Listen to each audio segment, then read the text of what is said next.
Maghahain ng petisyon ng Meralco sa ERC para masingil ang mahigit 5 piso kada kilowatt-hour na dagdag sana sa electric bill nitong Enero. Ang mga relista muli namang nangalampag para tutulan ito. Balita natin ni Julio Segovia.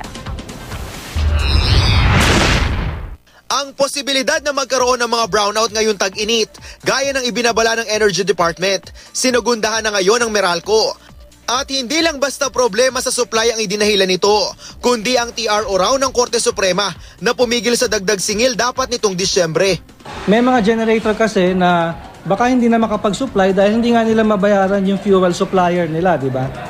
So kung hindi sila makapag-produce ng kuryente, wala naman silang i-bebenta rin sa atin at wala rin tayong i-distribute.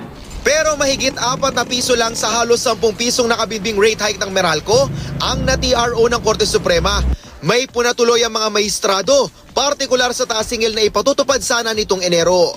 Sa oral arguments nitong Martes, inihayag ng korte na hindi sakop ng TRO ang generation charge noong Enero, kung kailan mas malaki dapat ang dagdag singil. Nangangamba tuloy ang mga maestrado na magmamahal pang lalo ang singil para sa buwan ng Enero. Sinabi noon ni Meralco President Oscar Reyes na lumalaki ang tubo para sa dagdag singil kapag di ito ay pinatupad. Pero sa ngayon, hindi pa tiyak kung tutubuan ba ng Meralco ang dagdag singil nitong Enero, kahit hindi naman pala ito sakop ng TRO ng Korte.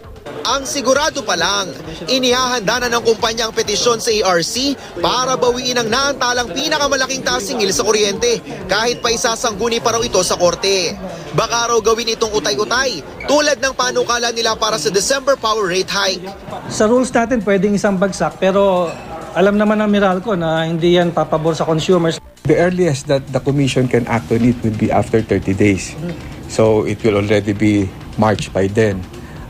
At kung mayroong decision, kung may decision ng provisional relief, the earliest that any decision can be implemented will be already the following month, March, April. Ang ilang realista naman, tuloy ang pangangalampag sa ERC hanggat hindi raw tuluyang naibabasura ang mga nakabinbing tasingil sa kuryente. Julio Segovia, GMA News.